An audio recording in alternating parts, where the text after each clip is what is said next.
back to the KWP podcast. You always just love to mess with I love jumping on it. Oh my gosh. Yeah. Welcome. Glad you're here. My mom's watching the podcast because she sent me a clip of us, and she thought it was awesome and cool. Love that we know she's watching. So that's one of our verified 3 fans.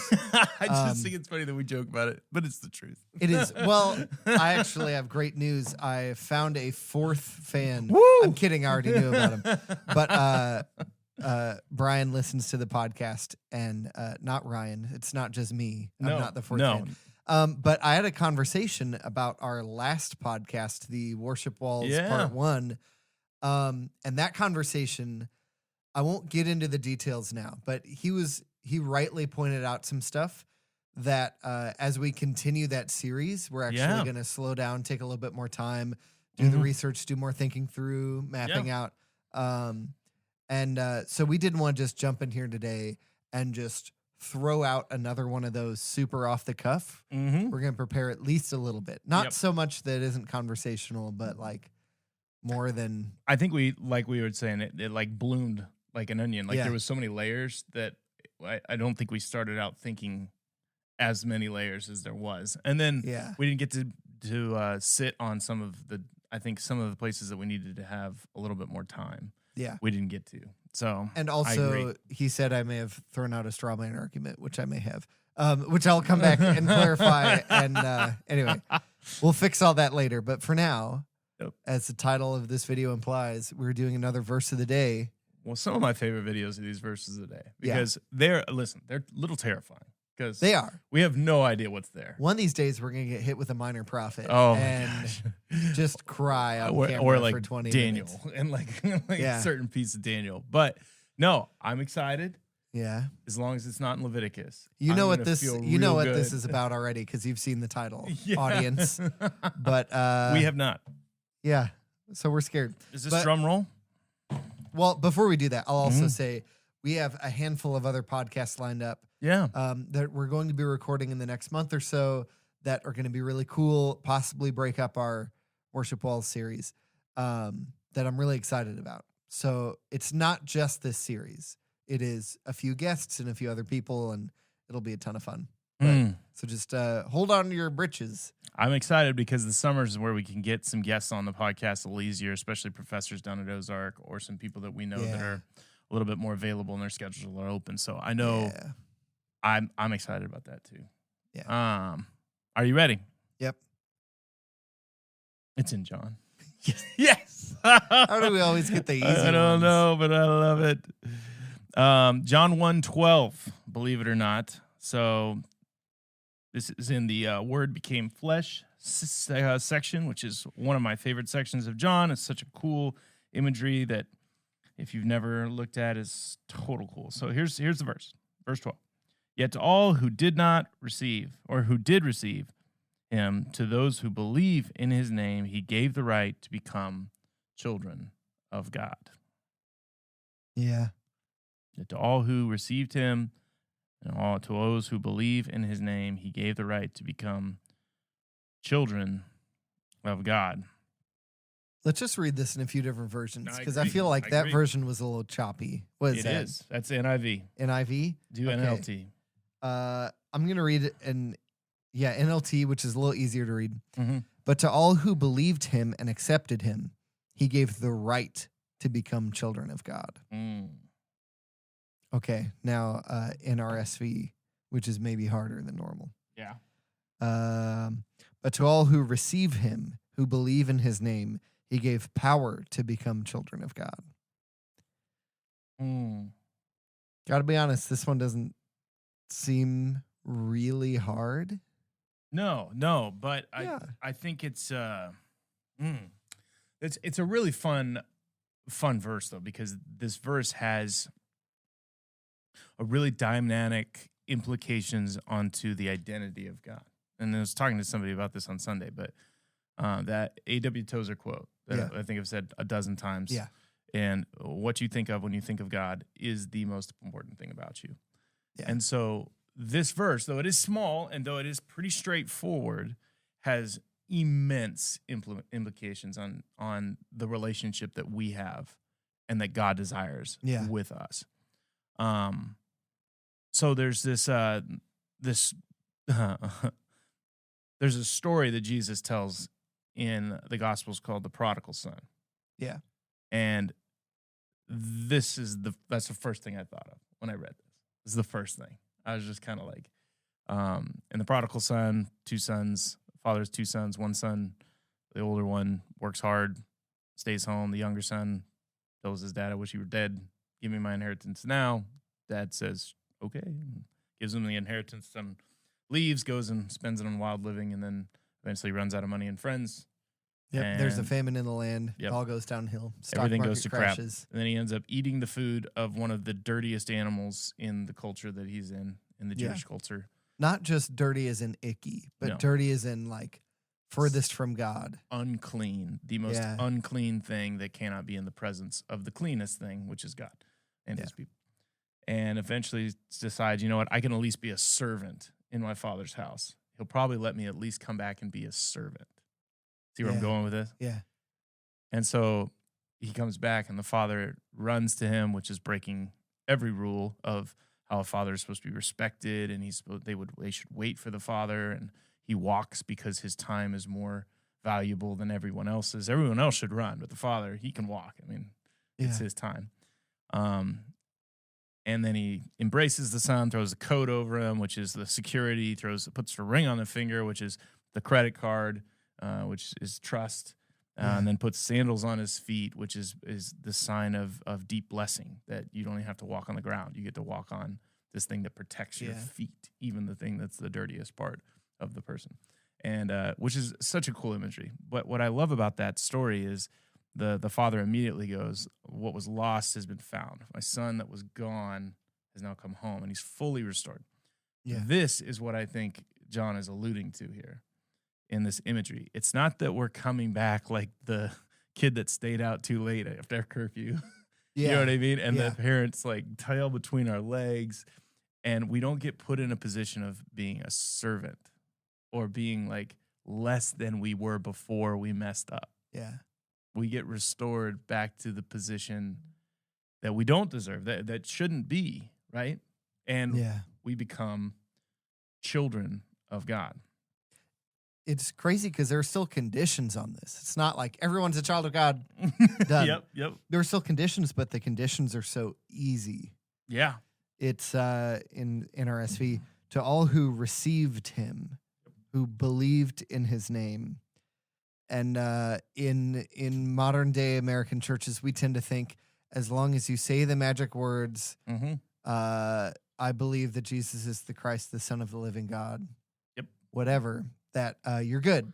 That he has to bring you in. It's like The Office, Michael Scott. I declare bankruptcy. And you like never went to a bank, never whatever. And I think it's a dangerous thing sometimes, because it is and does feel like a math equation, right? Yeah. But the heart. Yeah. The heart is what's there. It specifically says whoever received him. Yeah. Not whoever said they received him. Whoever believes in his name, not whoever claims to believe in his name.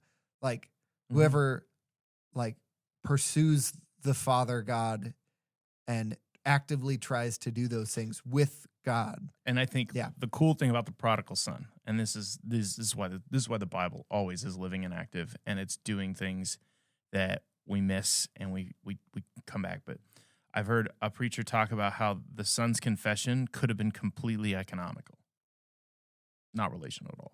Yeah. I don't really care about you, Dad. I still don't. But I know I messed up. And I know in order to get back in the house, I got to do that. So God forgives, even if his heart's not right.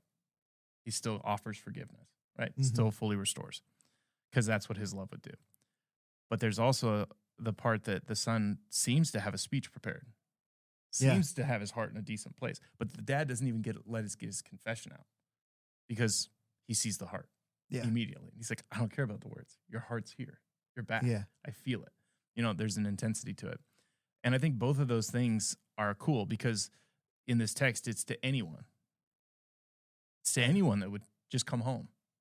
to anyone that would just come back to me and under the banner of Jesus, right? Through the doorway, through the bridge, through the cross, through the empty tomb. Anybody that comes through that, you're in. And you're not just in like servant, you're in like in. Like family. I think First Peter maybe, or maybe Jesus talking at some point. One of those. I think somebody says to those who something, you're not merely slaves, but children adopted by God. Well, the royal priesthood is in Peter. That's that. I don't know. I'm gonna have to look it up. Google it, because here's the other thought I have, and why I love things that land on things that we've studied for a long time, and John was one of those things. So the primary audience of John is non-believers, and so the primary audience that John is writing to is probably a large portion, if not the majority, Gentiles. And so the conversation is, how do you get into a family that you were never born into? You know what I mean? Yeah. And so this conversation ends up being, or this verse ends up being the answer to that conversations for the Gentiles. They are not going to be the servants of the Jews who are the real children of Abraham.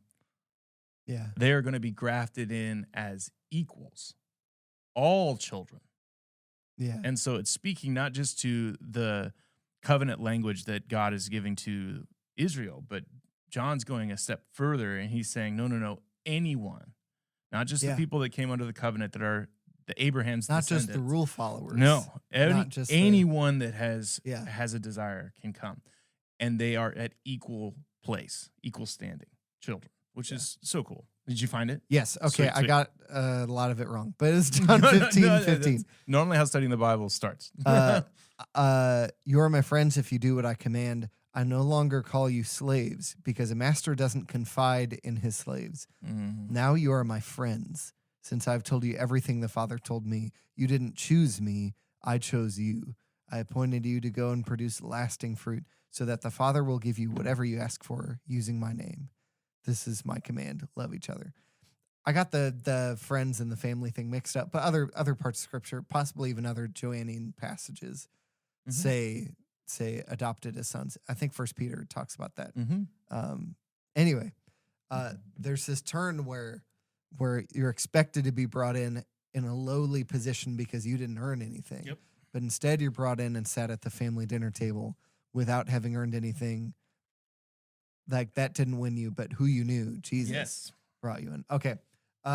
One other thing about this passage that I noticed right off the bat is the paragraph it's in, the little context. This is the Gospel of John. This is John, the apostle who followed Jesus around, one of his disciples, who I'm pretty sure pretty late wrote this gospel compared to the rest of the New Testament. I'm assuming he seems to like kind of disappear for a while after Jesus, because he's taking care of Jesus' mom, presumably, and then kind of come back way later and be the only one who didn't get martyred, but he lived to an old age and watched the rest of his friends be martyred, be killed. Which would be almost worse than death. Yeah. And so he's writing this gospel to people who probably already know the story, even if they are not like Jews by birth. Yeah. And the whole beginning of the gospel, the first chapter of John, for a while, is super poetic, super great. One of my telling favorite the story. sections. So good. And this is within that. Okay, so he's telling the story of Jesus, starting in verse 10. He was in the world, Jesus, and the world came into being through him. This is an allusion to Genesis 1. Jesus is the Word. God spoke a word, and all creation came into being piece by piece. Ruha, right? It's like something like that. I think that's... Is that the Greek That's one? Hebrew, ruah, spirit, breath. Breath.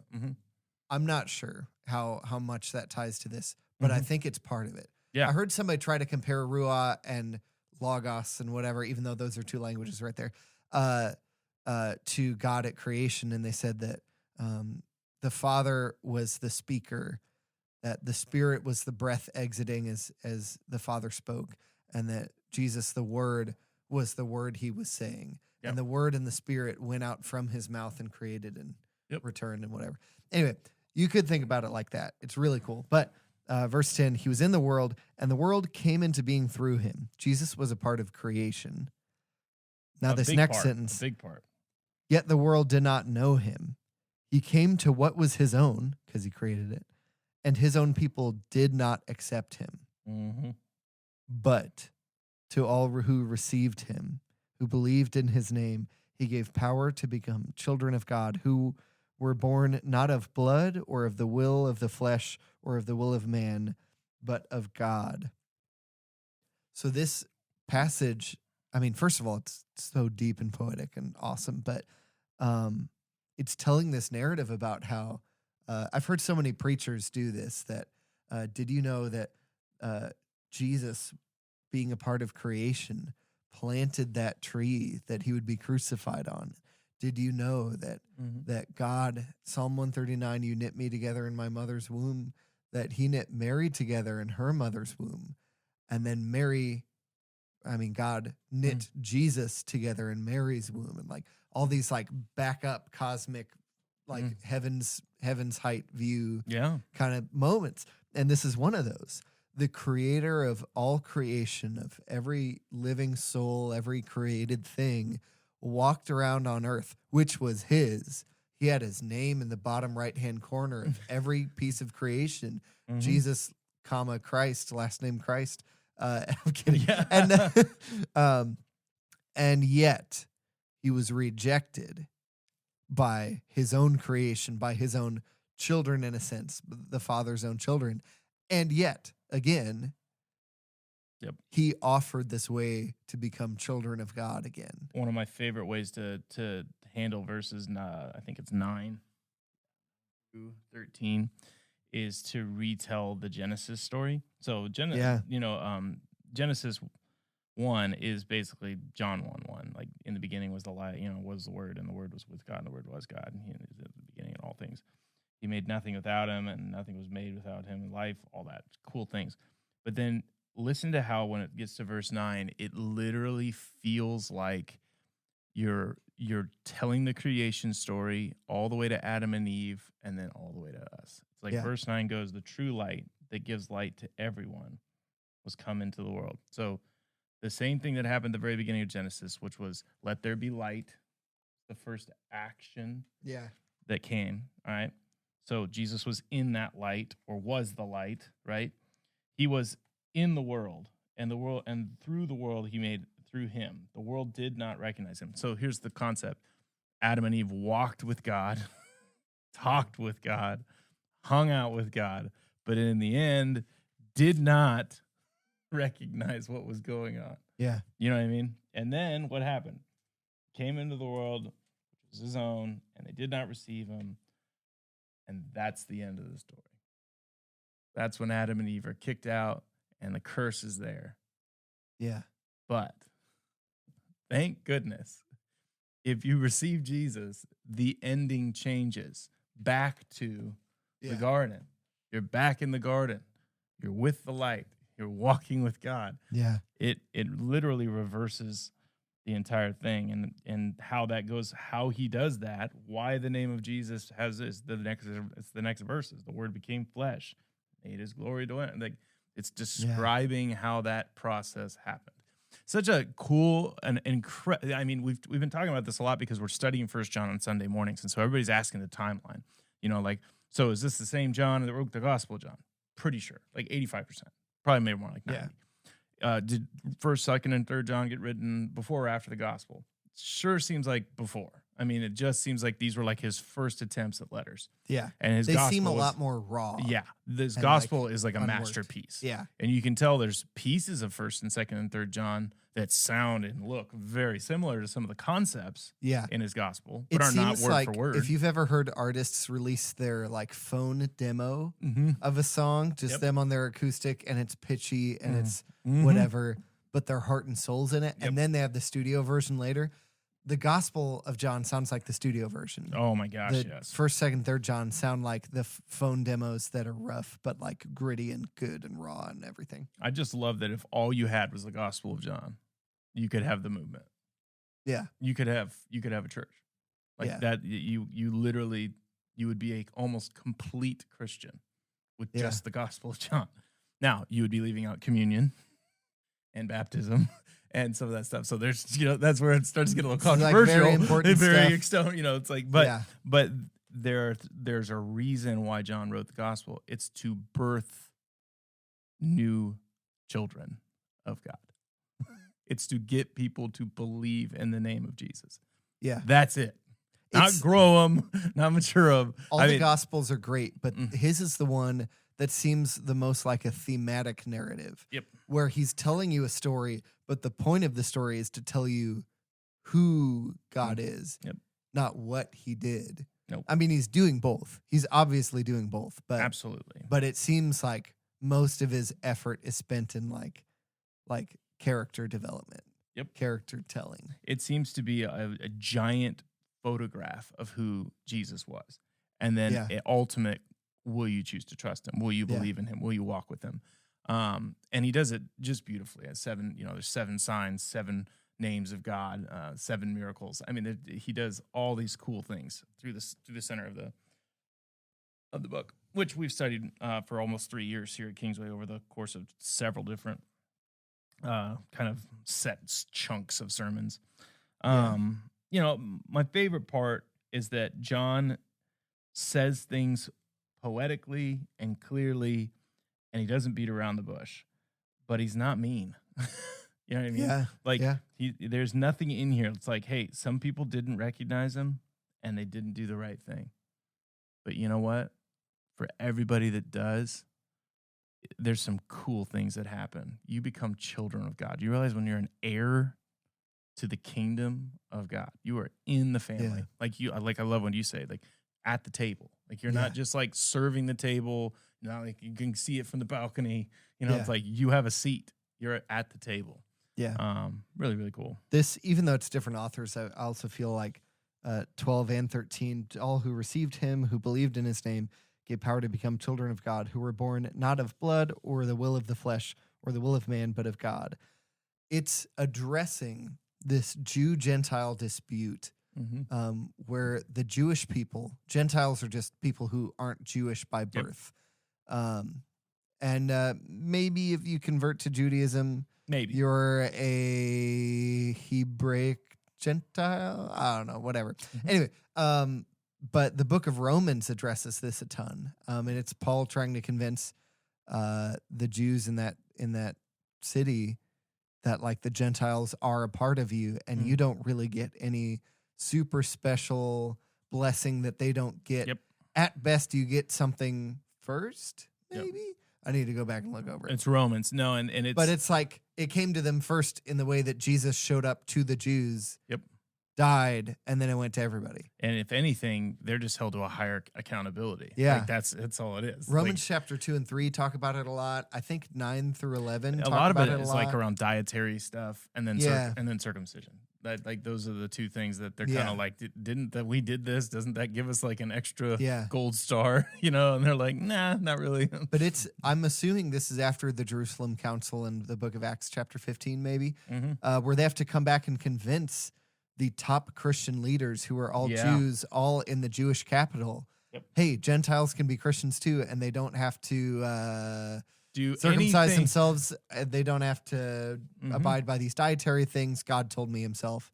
That, and then it seems like Paul has to come back and convince Jews in other places, especially Rome, that they don't need to do that. And he uses this particular image.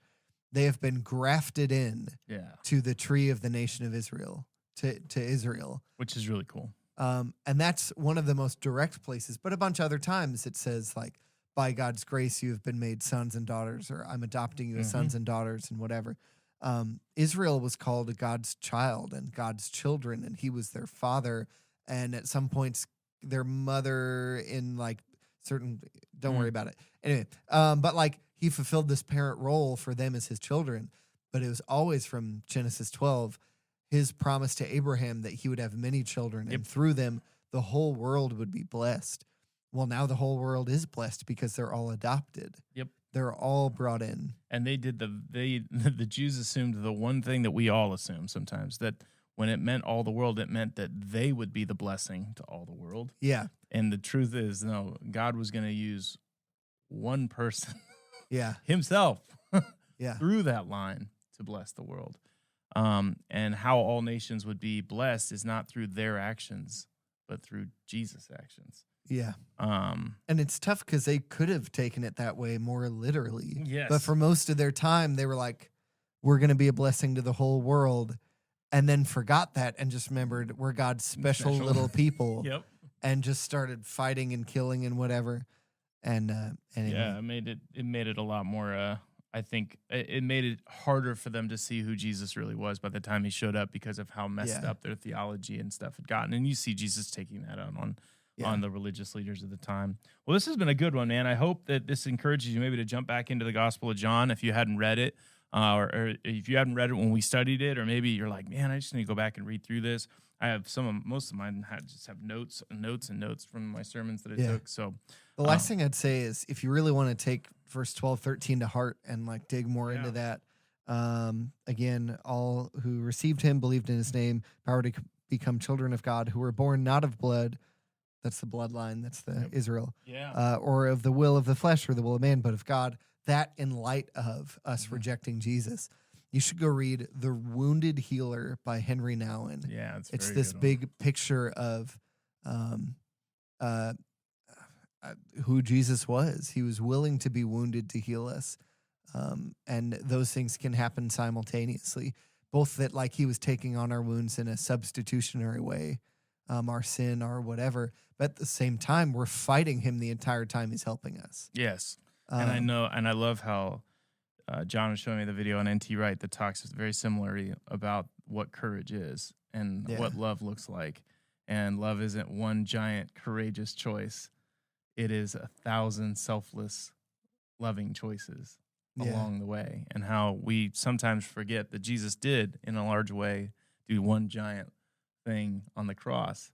But he did 1,000, way more than 1,000, selfless, courageous things to get there and to prove his love. Both to get to the spot where he could do the big one and to prepare him, to give him the muscle memory of not reacting in fear to the wounds people give him, but quelling his own self to work through it and still bless them anyway. That's what N.T. Wright said, is if you want to learn how to be selfless and courageous, you have to learn how to do it consistently.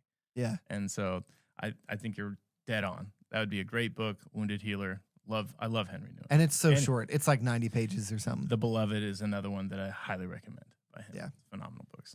Well, hey, this has been a great one. Again, if you found this helpful, maybe you share it. Maybe you hit the like button or subscribe, or leave us a review on Apple or Android podcasts.